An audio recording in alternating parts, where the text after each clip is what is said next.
몇 년 전 제가 차를 운전하고 가다가 라디오에서 아주 인상적인 광고를 들었습니다. 낙태를 반대하는 캠페인을 벌이는 그런 광고였는데요. 그 광고의 마지막 문장이 참 인상적이었습니다. 영어로 이렇게 말하더라고요. There can be an accidental conception, but there is no accidental life. 우리말로 번역하면 이렇습니다. 우연하게 일어난 임신은 있을 수 있어도 우연하게 일어난 생명은 결코 있을 수 없습니다. 계획하지 않았는데 혹은 원치 않았는데 우리가 자주 쓰는 말로 사고로 생기는 그러한 임신은 있을 수 있어도 그렇게 하다라고 할지라도 우연히 생긴 생명은 하나도 없기 때문에 설령 계획하지 않은 임신을 했다고 할지라도 아이를 지우지 말고 꼭 그 생명을 지키십시오. 이러한 메시지를 전달하는 그런 광고였죠. 오늘 설교를 준비하면서 저는 그 앞에 문장도 좀 바꾸고 싶은 마음이 들었습니다. There is no accidental conception. 우연히 생기는 임신조차도 없습니다. 사고로 생기는 임신이 아니라 모든 생명이 하나님의 계획 가운데 있지만 특히 어떤 것보다도 하나님께서 약속하시고 하나님께서 계획하셨던 인류의 구원자로 오시는 메시아 예수 그리스도에 대한 임신, 예수 그리스도에 대한 탄생이야말로 결코 거기에는 우연이라고 하는 것이 들어갈 수가 없을 것입니다. 여러분, 하나님께서 죄인들을 위해 메시아를 보내시겠다, 구세주를 약속하신 것은 죄가 이 세상에 들어온 바로 직후에 일어났습니다. 아담과 하와가 에덴 동산에서 죄를 범했죠. 그 죄를 범하자마자 하나님께서는 한편으로는 그들을 심판하시는 동시에 다른 한편으로는 그들을 위한 메시아를 약속하셨습니다. 창세기 3장 15절에 보면 그 약속은 여인의 후손이 와서 뱀의 후손을 멸할 것이다 라고 하는 약속이었습니다. 여인의 후손을 내가 준비하겠다. 여러분, 얼마나 오래전부터 하나님이 준비하신 것입니까? 인간이 죄를 범한 바로 그 순간부터 에덴 동산부터 하나님께서 여인의 후손으로 오실 하나님의 아들 예수 그리스도를 약속하신 것이죠.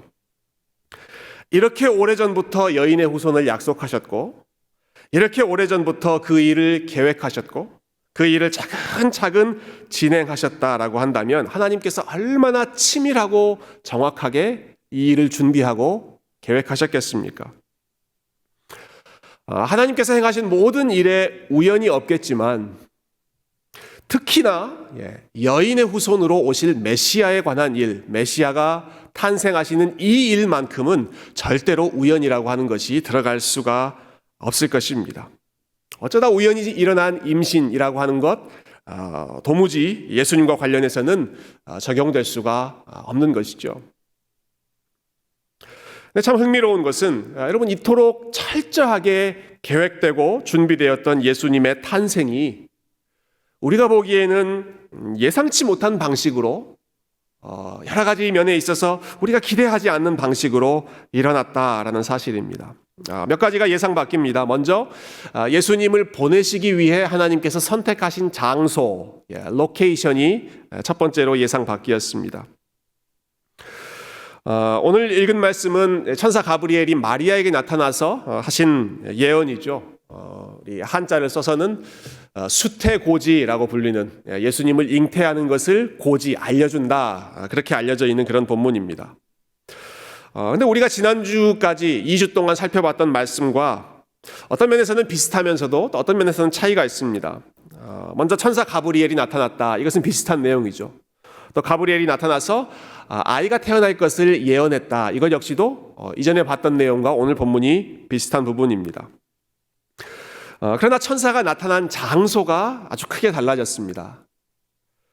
앞부분에서는 누가복음 1장 앞부분에서는 예루살렘 성전에서 천사 가브리엘이 나타났습니다. 예루살렘은 거룩한 성으로 알려진 도시죠. 그 거룩한 성 예루살렘 중에 가장 거룩한 곳을 꼽으라고 하면 어디겠습니까? 성전이겠죠. 예루살렘 중에서도 가장 거룩한 성전, 바로 그곳을 섬기는 제사장 사가랴에게 천사 가브리엘이 나타났습니다. 그런 장소라고 한다면 예루살렘, 성전 이런 장소라고 한다면 천사가 나타났다라고 했을 때 그럴 수 있어. 그곳이라면 천사가 나타날 수 있어. 사람들이 수긍할 수 있는 그런 장소입니다. 그런데 오늘 본문에서 천사가 등장한 곳은 어디입니까? 여러분 26절 한번 보시면 이렇게 시작하죠. 여섯째 달에 천사 가브리엘이 하나님의 보내심을 받아 갈릴리 나사렛이란 동네에 가서 천사 가브리엘이 하나님의 보내심을 받아 즉 하나님께서 계획하신 장소로 찾아갔습니다. 근데 그 지역이 놀랍게도 갈릴리 나사렛이라고 하는 동네였습니다.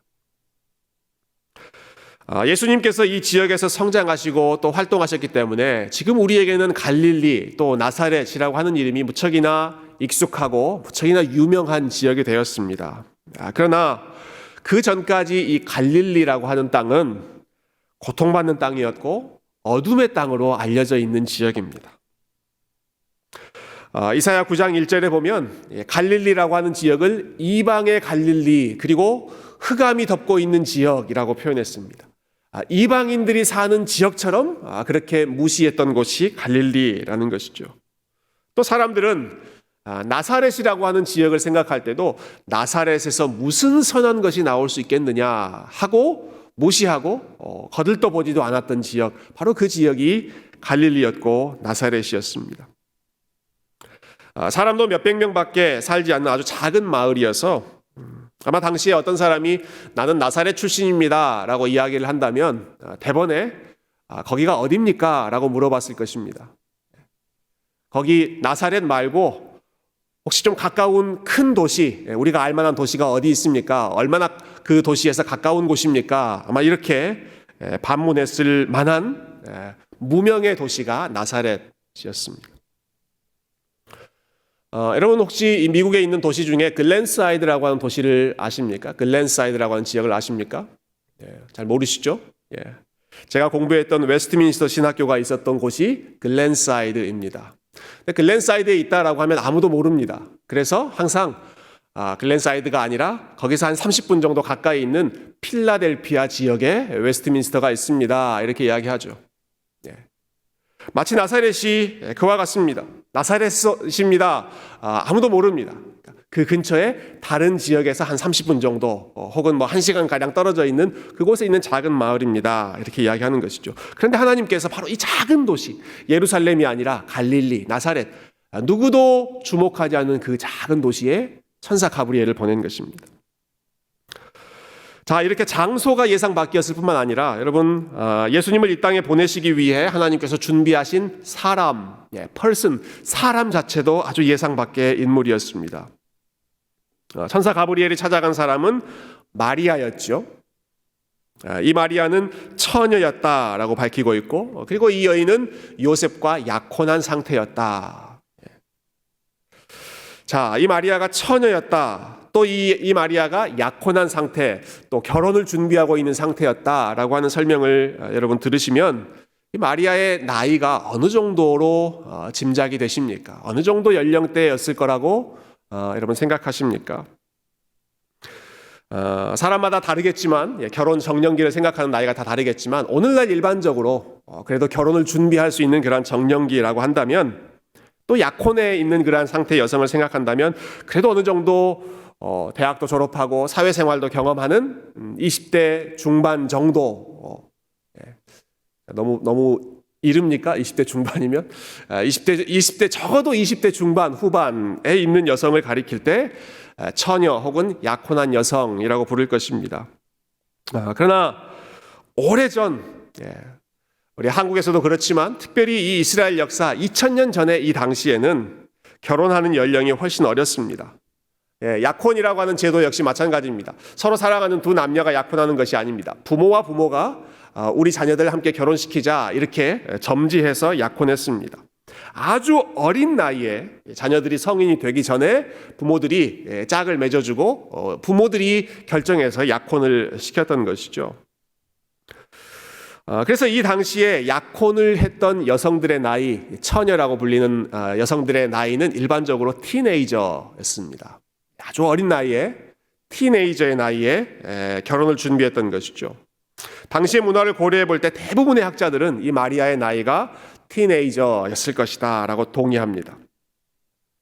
그래서 엄밀히 말하면 처녀라고 하는 단어가 주는 느낌보다는 소녀라고 하는 단어가 훨씬 마리아의 나이에 적합한 그런 표현이 될 것입니다. 여러분, 이렇게 나이 어린 소녀에게 지금 천사가 찾아온 것입니다. 그리고 말하지요. 28절과 29절 한번 보실까요? 28절과 29절 천사 가브리엘이 마리아에게 처음 하는 말입니다. 그에게 들어가 이르되 은혜를 받은 자여 평안할지어다 주께서 너와 함께 하시도다 하니 처녀가 그 말을 듣고 놀라 이런 인사가 어찌함인가 생각하매. 여러분, 일반 사람들도 잘 모르는 시골 깡촌 그곳에 천사가 찾아옵니다. 그리고는 뜬금없이 이 마리아에게 이렇게 인사합니다. 은혜를 받은 자여 주께서 너와 함께 하신다. 은혜를 받은 자여 주께서 너와 함께 하신다. 마리아, 너는 하나님으로부터 은혜를 받은 복된 사람이다. 축복하는 것이죠.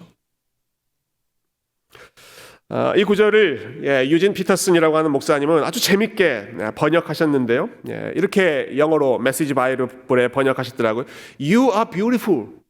Beautiful inside and out. 오늘 영어가 많이 나와서 죄송합니다. You are beautiful. 마리아, 너는 아름다운 사람이다. Inside and out. 너의 마음의 내면도 너의 바깥도 하나님 보시기에 아름다운 사람이다. 너는 복된 사람이다. 축복하는 것이죠. 마리아는 이런 인사를 받아본 적이 없었던 것 같습니다. 그래서 놀랐습니다. 속으로 이렇게 생각한 것입니다. 도대체 이런 인사가 어찌 됨인가? 본인이 예상하지 못하는 인사를 받고 있다는 것이죠. 이게 무슨 말도 안 되는 말인가? 나에게 아름답고 복이 되고 그리고 하나님께서 나와 함께 하신다니. 이렇게 외진 시골에 그리고 나처럼 어린 소녀가 어떻게 이러한 축복을 받을 수 있단 말인가? 도저히 상상할 수 없는 말을 천사 가브리엘이 지금 해주고 있는 것이죠. 천사가 계속해서 예고하죠. 마리아여 무서워하지 말라. 네가 하나님께 은혜를 입었느니라. 한 번 더 이야기하고 너를 통해서 지극히 높으신 이의 아들이 태어나실 것이고 그분의 나라는 영원할 것이고 그분이 영원히 이 땅을 다스릴 것이다. 너는 그 왕을 준비하는 일에 하나님께서 선택하셨다. 우리가 읽고 있는 누가복음 1장은 예수님이 태어나시기 이전에 예수님의 오심을 준비했던 사람들의 이야기를 계속해서 소개하고 있습니다. 먼저는 사가랴와 엘리사벳을 누가가 소개했죠.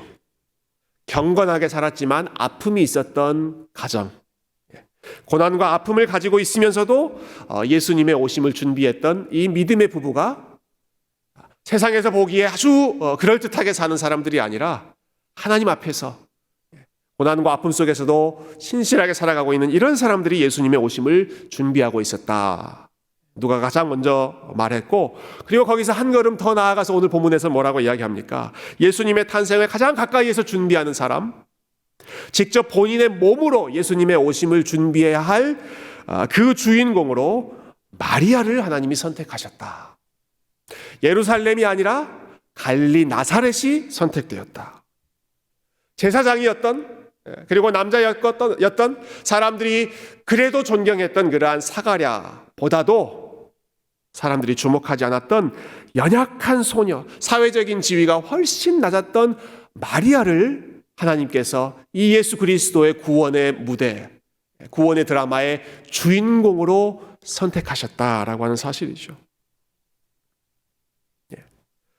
소외되고 주목받지 못했던 지역의 연약한 소녀를 통하여 만왕의 왕이신 예수님께서, 지극히 높으신 분의 아들이신 예수님께서 오셨다. 무엇을 말해주고 있습니까? 하나님은 전혀 기대하지 않았던 장소를 선택하셨고 전혀 기대하지 않았던 사람들을 선택하셔서 그분의 아들 예수 그리스도를 이 땅 가운데 보내셨다라고 하는 사실입니다. 여러분, 이것은 하나님의 은혜를 가장 잘 보여주는 또 하나의 증거입니다. 그리고 이것은 마리아만의 이야기가 아닙니다. 마리아만, 이렇게 비천한 위치에 있었던 그 여인을 하나님께서 존귀한 위치로 선택하셨다. 마리아만을 보여주고자 하는 것이 아닙니다.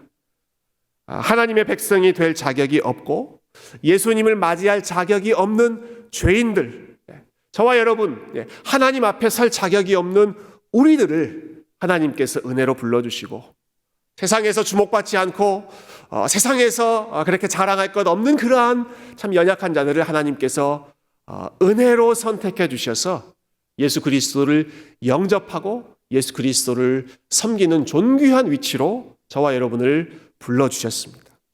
사도 바울이 고린도전서 1장에서 그렇게 고백하죠. 형제들아, 너희의 부르심을 한번 돌아봐라. 우리 중에 누가 문벌 있는 자가 있고 누가 세상에서 힘 있는 자가 있고 누가 세상에서 존귀한 위치에 있는 그런 사람들이 있느냐? 우리를 보면 다 연약한 자이고 천한 자이고 지혜 없는 자들에 불과하지만, 그러나 하나님께서 약한 자를 들어 강한 자를 부끄럽게 하시고 지혜 없는 자들을 선택하셔서 지혜 있는 자를 부끄럽게 하시고 세상의 비천한 자를 택하셔서 세상의 존귀한 자들을 부끄럽게 하신다. 우리가 바로 그 하나님의 선택을 입고 은혜를 입은 존귀한 하나님의 백성인 줄로 믿습니다. 자, 이렇게 하나님께서 전혀 예상하지 못했던 사람을 선택하셨을 뿐만 아니라 오늘 본문을 보면 우리의 머리로 생각할 수 없는 방식으로 메시아를 준비하시고 보내셨습니다. 오늘 본문에 보면 이 처녀라고 하는 단어가 3번이나 반복되고 있습니다. 이것은 지금 마리아가 예수님을 임신하고 잉태하게 된 것이 남자의 도움 없이 초자연적으로 이루어졌다라고 하는 사실을 여러 차례 강조하고 있는 그런 표시입니다. 천사가 마리아에게 네가 아들을 낳을 것이다 라고 이야기하는데요. 이것이 참 말이 안 된다라고 하는 사실은 누구보다도 마리아가 잘 알고 있었습니다. 그래서 34절에 이렇게 질문하죠. 마리아가 천사에게 말하되 이 일이 어찌 이 일이 있겠습니까? 나는 남자를 알지 못합니다. 나는 남자를 가까이 한 적도 없고 남자와 관계를 맺은 적이 없습니다. 어떻게 내가 아이를 잉태한단 말입니까? 아이를 잉태하려면 분명히 남자의 도움이 필요한데 마리아에게는 그러한 가능성이 지금 전혀 없었다는 것이죠. 어떻게 처녀의 몸으로 아이를 가질 수 있겠는가? 여러분, 성경에 보면 여러 가지 기적적으로 출산한 그러한 아이들의 이야기가 있습니다. 아브라함과 사라 사이에 태어난 이삭의 이야기가 그렇죠. 우리가 지난 2주 동안 보았던 사가랴와 엘리사벳 사이에서 태어난 세례 요한의 이야기도 마찬가지입니다. 나이가 많이 들어서 아이를 뵐 수 없는 그러한 부부에게 아주 기적적으로 아이가 생겼습니다. 그래서 우리가 이러한 이야기, 출산 스토리를 지금 기적이었다 이렇게 부르고 있는데요. 여러분, 그렇지만 적어도 아브라함과 사라 사이에 그리고 사가랴와 엘리사벳 사이에는 적어도 남자와 여자가 있었습니다.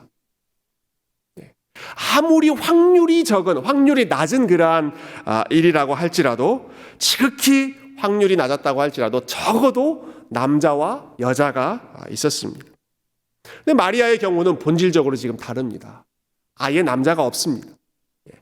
여자만 있는 경우죠. 남자가 개입되지 않고 여자 혼자서 마리아가 처녀의 몸으로 아이를 갖게 된다. 여러분, 이것은 확률이 아주 낮은 것이 아니라 0.0000001% 아주 낮은 희박한 확률이 아니라 이것은 제로입니다. 제로. 인간적으로 봤을 때 확률이 아예 없는 것입니다. 성경에 나오는 많은 기적의 출산 이야기들 중에서도 이것이야말로 기적 중의 기적. 인간의 힘으로, 인간의 이해력으로 도저히 생각할 수 없는 최고의 기적 중에 하나이죠. 그래서 초자연적인 기적을 믿지 않는 사람들은 성경에서 가장 먼저 부인하는 사건이 바로 이 동정녀 탄생, 처녀 마리아가 예수님을 낳았다라고 하는 예수님의 동정녀 탄생입니다. 이것을 제일 먼저 부정하고 이것을 받아들이려고 하지 않습니다. 미국 역사에서, 우리가 살고 있는 이 미국에서 가장 뛰어난 지성인으로 손꼽히는 사람 중에 한 사람이 토마스 제퍼슨이라고 하는 사람입니다. 이 사람이 이제 미국의 독립선언서를 만든 사람이죠. 미국의 대통령도 했고요.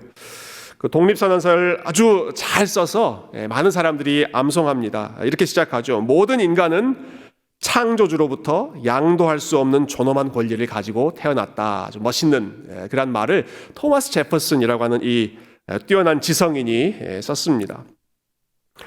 이 사람이 출판한 책 중에 독립선언서만큼이나 유명한 그러한 작품이 하나 있는데 바로 제퍼슨 바이블이라고 하는 성경입니다. 제퍼슨 바이블. 성경을 출판했다고 하니까 아주 믿음이 좋은 사람처럼 들리죠. 근데 사실은 정반대입니다. 이 토마스 제퍼슨이 성경을 출판하는데 어떤 방식으로 출판했느냐? 그는 면도칼을 가지고 성경을 출판했습니다. 면도칼을 가지고. 왜 면도칼이 필요했는가? 신약 성경 중에 초자연적인 내용, 소위 기적이라고 불리는 내용들이 나오면 그것들을 다 면도칼로 베어냈습니다. 다 잘라내고 그것들을 빼버리고 남아있는 내용만 가지고 신약 성경을 만든 것입니다. 그래서 예수님과 관련된 기적 이런 이야기는 다 빼버리고 예수님께서 가르치셨던 윤리적인 가르침, 원수를 사랑하라, 착하게 살아라, 이러한 윤리적인 가르침만 신약 성경으로 남겨놓았던 것이죠. 참 재미있는 것은 그래서 이 제퍼슨 바이블에 보면 누가복음이 2장부터 시작합니다. 1장이 없습니다. 1장이. 2장부터 시작합니다. 가이사야 때 예수님이 태어나셨다. 왜 1장이 빠져 있을까요? 천사 가브리엘, 믿을 수 없어. 처녀가 잉태하여 아들을 낳는다? 이거 믿을 수 없어. 그래서 1장은 그냥 다 면도칼로 베어버렸던 것이죠. 그가 비록 창조주를 언급하기는 했지만 그는 성경에 나온 창조주를 믿지는 않았습니다. 이 제퍼슨이 친구에게 보낸 한 편지에서 이렇게 예언했는데요. 초자연적인 능력으로 처녀가 잉태하여 예수님을 낳았다라고 하는 이러한 허무맹랑한 이야기, 더 이상 믿지 않는 시대가 앞으로 올 것이다. 200년 전에 제퍼슨이 이렇게 예언했습니다. 여러분, 그러나 제퍼슨이 틀렸습니다. 그가 죽은 지 200년이 지났지만 지금도 전 세계의 수많은 그리스도인들이 예수 그리스도의 동정녀 탄생을 믿고 있습니다. 오늘 저와 여러분이 예배를 드릴 때 우리가 사도신경으로 고백했죠. 여러분 뭐라고 고백하셨습니까? 그 외아들 예수 그리스도를 믿사오니 이는 성령으로 잉태하사 동정녀 마리아에게 나시고 라고 우리가 오늘도 고백했습니다. 우리만이 아닙니다.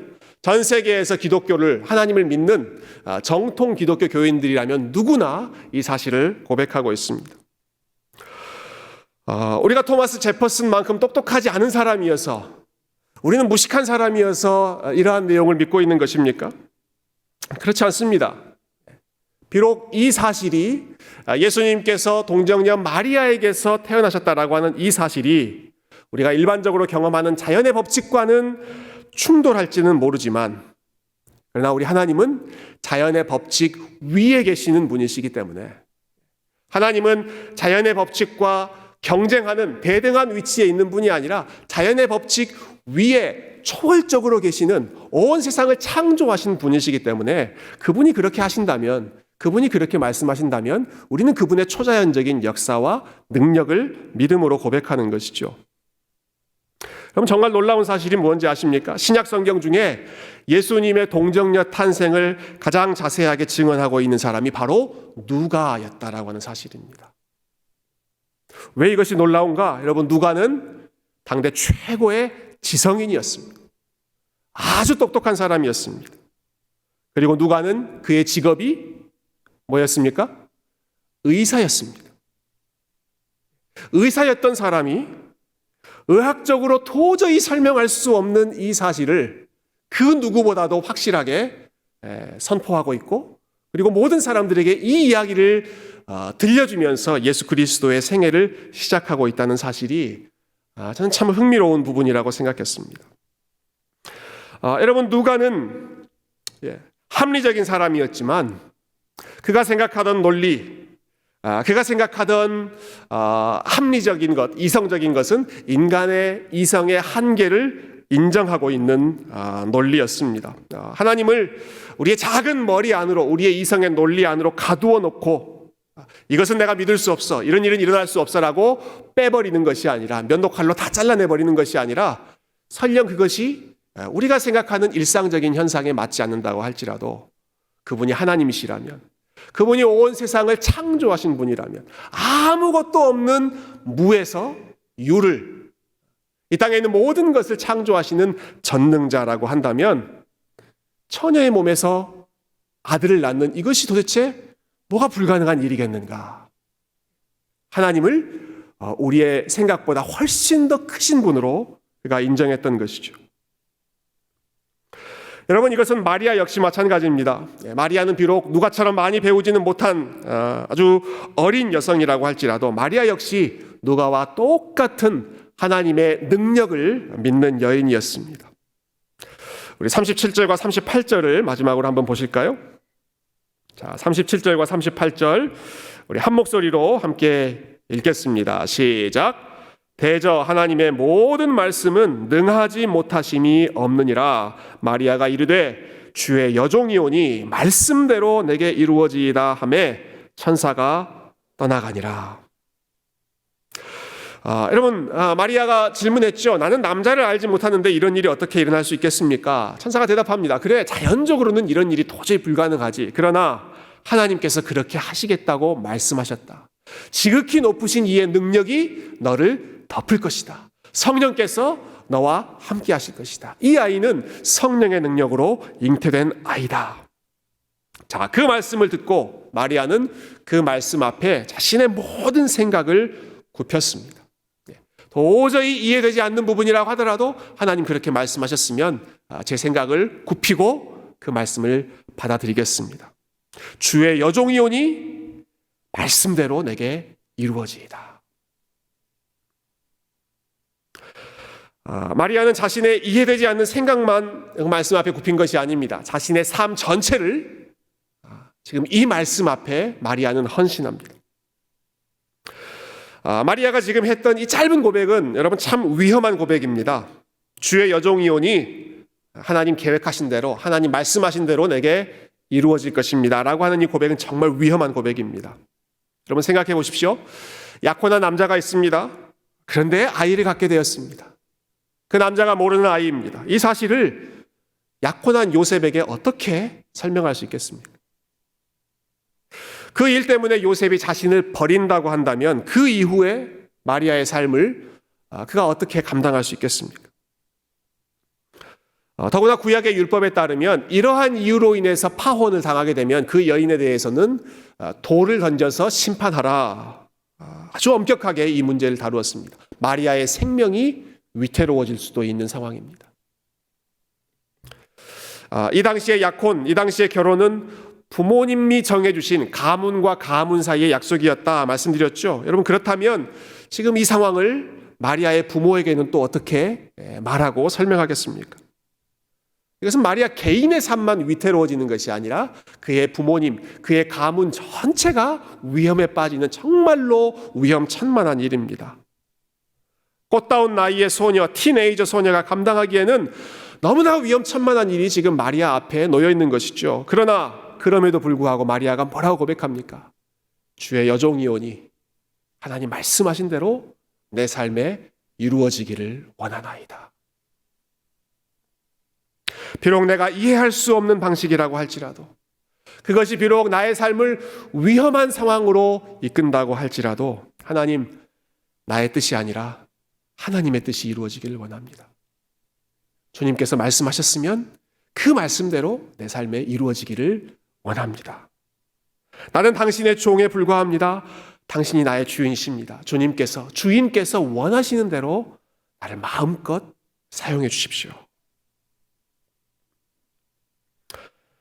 마리아가 어떻게 이렇게 고백할 수 있었을까? 저는 결국 이것 역시 하나님의 은혜의 결과, 하나님께서 은혜로 마리아를 붙잡아 주신 결과라고 믿습니다. 마리아는 천사가 자기에게 2번이나 들려주었던 말씀, 마리아야 너는 하나님의 은혜를 받은 자다, 이 말씀을 붙잡았습니다. 그리고 무엇보다 마리아는 주님께서 너와 함께 하신다라고 하는 이 말씀, 이 약속의 말씀을 붙잡았습니다. 주님께서 너와 함께 하신다. 주님께서 우리와 함께 하신다. 여러분, 이 문장을 우리가 잘 아는 네 글자로 바꾸면 뭐가 될까요? 주님께서 우리와 함께 하신다. 임마누엘이죠. 임마누엘. 보라, 처녀가 잉태하여 아들을 낳으리니 그 이름을 임마누엘이라 하리라. 이는 번역한즉 하나님이 우리와 함께 하심이라.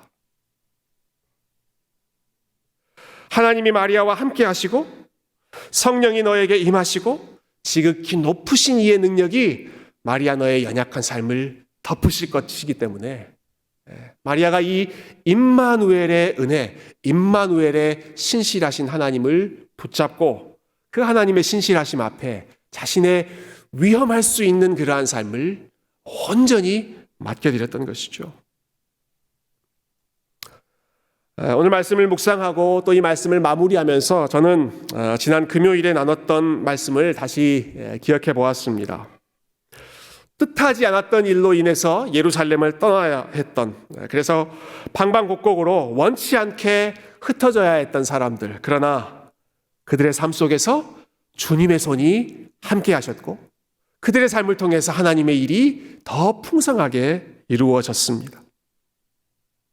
어제 아침에 묵상했던 말씀도 다시 생각해 봅니다. 바벨론 포로 생활 70년, 그 긴 시간이 다 끝나고 났는데도 여전히 이 모양 저 모양의 어려움이 남아 있어서 시시각각 마음이 낙심되는 다니엘 앞에 하나님께서 분명하게 해주신 약속의 말씀. 지혜 있는 자는 궁창의 빛과 같이 빛날 것이요, 다니엘 너와 같이 하나님을 끝까지 바라보고 사모하는 자는 하늘의 별과 같이 영원토록 빛날 것이다. 여러분, 마리아의 삶이 그랬습니다. 자기가 생각하지도 못했던 일이 일어났지만, 도저히 생각할 수 없는 그러한 일이 일어났지만, 그래서 혼란스럽고, 그래서 개인적으로는 참 위험한 삶이 예상되었지만, 그럼에도 불구하고 주의 여종이오니 말씀대로 이루어지이다. 믿음으로 고백하고 믿음으로 하나님의 손에 맡겨드렸습니다. 사랑하는 성도 여러분, 올해 참 유난히도 무겁고 또 유난히도 어두운 시간을 저와 여러분이 보내고 있습니다. 그러나 오늘 이 동정녀 탄생이라고 하는 이 귀한 하나님의 말씀 앞에서 우리 주님께서 가장 어두운 곳에 빛으로 오셨다라는 사실을 여러분 다시 한번 기억하시기를 바랍니다. 가장 어두운 지역 흑암의 땅이었던 갈릴리 나사렛에 오셨고, 가장 연약한 인생이라고 할 수 있는 소녀 마리아의 삶에 하나님께서 찾아오셔서 그의 삶이, 그 지역이 가장 빛나는 별과 같이 바꾸어 주셨던 것. 자격 없는 자를 불러주시고 선택해 주시는 하나님의 은혜 때문에 우리가 감사하고, 무에서 유를 창조하시는 그 하나님의 전능하신 능력 때문에 저와 여러분이 하나님께 감사하고, 무엇보다도 마리아야 주께서 너와 함께 하신다, 임마누엘 되시는, 어떠한 상황 어떠한 자리에 있을지라도 우리와 함께 하시는 그 하나님의 신실하심 때문에 오늘도 하나님 앞에 감사하며 마리아가 고백했던 그 믿음의 고백, 주님, 저는 주님의 종입니다. 주님의 말씀대로 이루어지기를 원합니다. 주께서 어떻게 인도하시든, 어떠한 일을 허락하시든, 어떠한 연단을 허락하시든, 아무리 어두운 시간, 아무리 긴 그런 기다림의 시간을 허락하시든, 주님, 저는 주님의 종일 뿐이오니 주님께서 다스리시고 주님께서 인도해 주시옵소서. 저와 여러분이 오늘도 이 믿음으로 하나님 앞에 영광 돌려드리고, 저와 여러분의 연약한 삶을 전능하신 하나님의 손에 마음껏 맡겨드리는 믿음의 종으로 겸손하게 걸어가시기를 주님의 이름으로 축원드립니다. 함께 기도하겠습니다.